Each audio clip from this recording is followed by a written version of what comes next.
Another referendum that by a narrow margin changes a nation's destiny. Turkey's president winning 51% of the vote in a referendum that breaks with nearly a century where parliament was the center of power. The opposition, which is contesting the result to give Recep Tayyip Erdogan enhanced executive powers. Despite a crackdown on dissent and a one-sided campaign coverage, it was in the end a tight score. Why was it so close? Once again, it's a result that highlights the divide between big cities that voted no and a countryside that voted yes. So will Turkey be turning its back on Europe? It wasn't so long ago that Erdogan was the leader who embraced globalization, who reached out to minorities, particularly the Kurds, and who was hailed as an example to follow when the Arab Spring erupted. Now, with the nation still under a state of emergency after last July's failed coup attempt and hundreds of thousands either sidelined or in jail, is one-man rule the answer? Today in the France 24 debate, Erdogan wins, but Turkey more divided than ever. With us from Istanbul, Hurriyet Daily News journalist and columnist Barçın Yinanç. Nice to see you again, Barçın. Welcome back to the show. From Ankara, Yunus Paksoy, reporter for Daily Sabah. Thanks for joining us again. Thanks for having me. From London, Zia Morel, resident fellow at the Center for Historical Analysis and Conflict Research at the Royal Military Academy at Sandhurst. Thank you for being with us. Thank you. Thanks for having me. And from Beirut, Jana Jabour, research fellow at the French Political Science Institute Sciences Po and lecturer at Lebanon's St. Joseph's University. Nice to see you. Hi, Francois. The France 24 debate on Facebook and on Twitter, the hashtag F24debate. 1.3 million votes. That is the difference. A margin narrow enough to make alleged irregularities very much an issue this Monday. International observers from the Council of Europe say it wasn't a level playing field. They point to the last-minute decision Sunday by Turkey's High Electoral Board to count ballots that had not been stamped by officials. For the president, though, it's full speed ahead. Recep Tayyip Erdogan, the day after the vote, who has told international election observers to know their place as he criticized those criticizing him.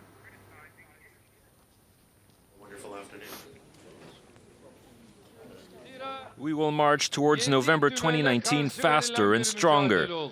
But we have lots to do. We all know this. Because it was a fight against everyone. The Crusaders' ideology in the West and their lackeys attacked us. But we didn't give up. We stood up as a nation.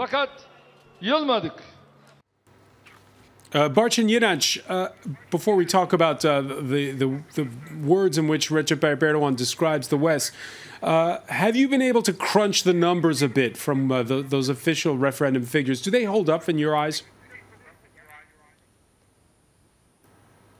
Well, they do, and they do offer very interesting insight. Actually, one of the most interesting outcome of the referendum, one issue we've been underlining a lot, and you have also underlined during your reportings, was the fact that the big cities have been saying no. And these big cities, especially Ankara and Istanbul, are the usual strongholds of the AKP, which means that there has been some significant defection from the nationalist camp, which is usually sympathetic to President Erdogan. 1.3 million votes, the difference. The accusation by the largest opposition party, the CHP, is that the results should be challenged, that there were irregularities. Do you think that there's going to be a lingering doubt over this result? Well, for at least half of the society, there will be such a doubt. It's very unfortunate that such a shadow has been overcast, because up until now, despite the fact that the campaign periods have been unequal, uneven, even in the past, not only in this one, but even in the past elections, usually the day of the elections are considered to be highly democratic. Up until now, international international observers have argued that the day of the election, the mechanisms of cross-checks have been rather effective, and it's been very unfortunate for the High Election Board to take an unprecedented decision.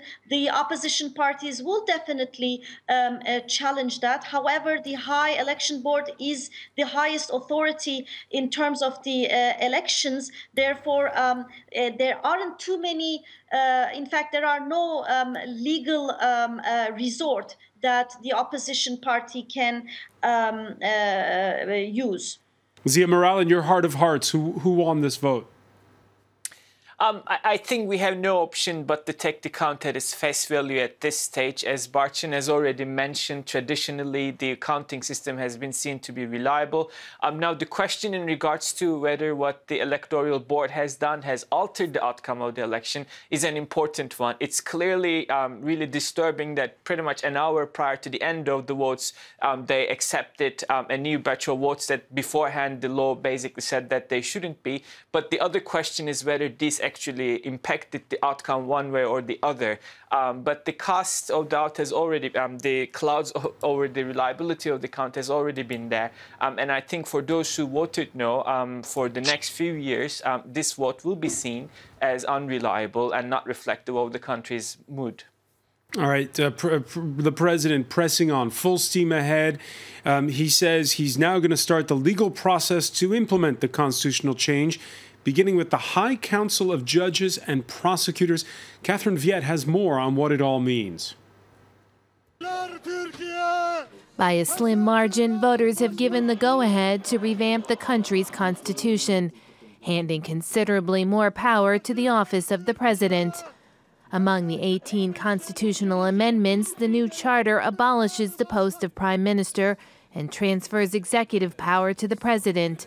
It allows the president to issue decrees and appoint top officials, including vice presidents. The president can decide whether to impose a state of emergency, though the proposal is then put to Parliament. Parliament will still have the power to enact, modify, and remove legislation. Opponents of the changes say this will only increase President Erdogan's grip on power and further fragment Turkish society. There's so little trust between the people who oppose Erdogan and Erdogan himself. And we have a highly politicized judicial system now in Turkey as well. So even if the courts rule that there was no irregularities, a lot of people in the country won't believe it. Erdogan is already looking ahead to holding yet another referendum, this time on whether to reinstate the death penalty. If he goes ahead, it's likely to further strain already tense relations between Turkey and the European Union. For Brussels, it would spell the end of Ankara's bid for EU membership. All right, we'll talk about the death penalty later, but let me first ask you, Yunus Paksoy, your thoughts. What is going to happen next in real life? I think it's not as bad as many people speculate, and on social media and also on TV channels. They're talking as if Turkey is steering into a hellish situation, and that is not right. They've been talking about this after every election, I guess, because when Erdogan wins these elections and he has a winning streak, as we know, opposition figures and other circles always speculate that Turkey is going to be more divided than ever. This is the same talk after every single election. So the other half of the population, I must say, that is really tired of these talks, because they are casting their votes. They are this is their will. And other half of the population do not respect that, so it's not really kind to talk about this. Like Turkey will be much worse than ever. Turkey will be going through a hellish phase. So let's just wait and see what will happen in Turkey. And President Erdogan has been saying that from yesterday that he will start implementing the constitutional changes. And I think after Erdogan, if he wins the elections in 2019, Turkey will be, a lot better after, there's only one man at the top. All right, but there is consensus, Yunus, on the fact that right now, and you say it yourself, that the country is more polarized than ever. There's that state of emergency still in effect after last July's failed coup attempt. A lot of people who've been fired from their jobs, a lot of people who are in prison at this point in time. What does the government do about to mend fences with the 49%? Let me say this, France has been under a state of emergency as well for many months that I can't even remember. And also, Germany was also as much as divided as Turkey when it came to the refugee crisis. Half of the population was behind Merkel, and the other half was not.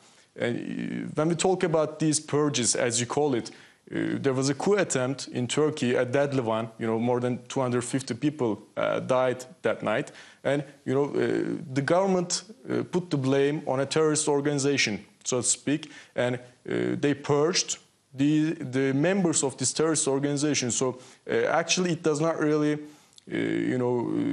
break the hearts of many Turks, because they know that this coup attempt was carried out by the Gulenist terrorist organization. So something had to be done about it. And when I talked to people on the streets, they were not really affected by the state of emergency. They were saying that this state of emergency was not affecting their daily lives, and not mine as well. Right, but how do you rebuild, again, how do you rebuild the trust at this particular point in time between the yes camp and the no camp? I think the government needs to take a lesson. I agree on that. They need to take a lesson. 51% is actually really low. They were expecting more than 55%, and the people actually sent a strong message to the government and to Erdogan as well. They said, meant some things, and they were not convinced about these constitutional changes as well. They could not really persuade the citizens about these changes. They were not 100% convinced. So it was a strong message, but it wasn't really about these purges, as you call it, or the state of emergency. It was all about, I guess, the deteriorating economic situation and the constitutional changes. They were not quite convinced about it. Jana Jabbour, you're just back. I see the reasons for it. Jana Jabbour, you're just back from Istanbul. What did you see this time around when you were in Turkey? How different is it from previous trips? Yeah, well, Francois, I was in Ankara, actually. I was following the elections there. And yes, what I saw is a sense that, the country is divided, the country is fractured along ideological lines, along socio-political lines, and along ethnic lines. Along ethnic lines, obviously, between Turks and Kurds. Kurds have massively voted against against the constitutional referendum.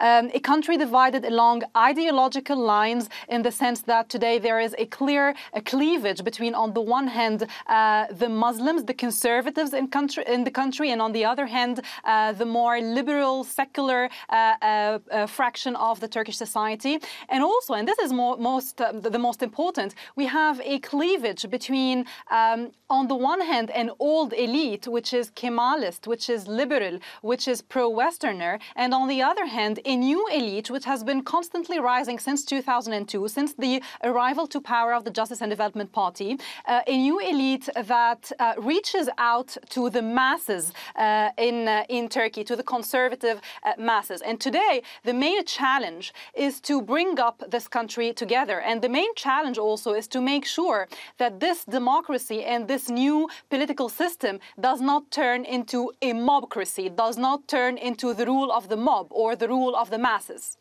So what is Erdogan going to do, Jana? What's the first move he's going to do? How is he going to handle this transition, as you put it?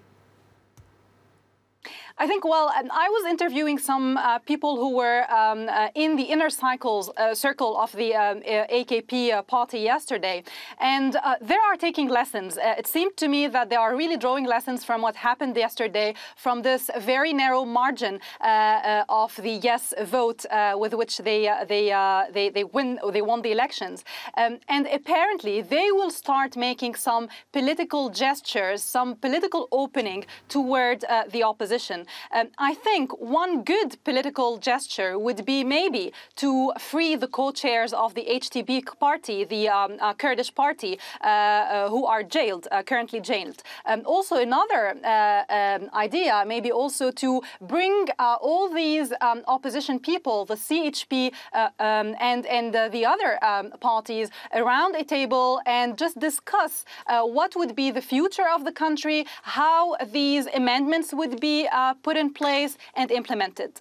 All right, that's what some of the advisors are saying. Ziya Maral, what's the man at the top going to do, though? It's really complex messaging that has been coming out of Ankara. Right after the election, President Erdogan read from a text which sounded more conciliatory and more calmer. And then now the speech that he just gave was a lot more combative and spoke about bringing back the death penalty. In fact, even told off OSCE observers for the report that they have written, and it belittled the protests that are being currently seen across the country by the no voters.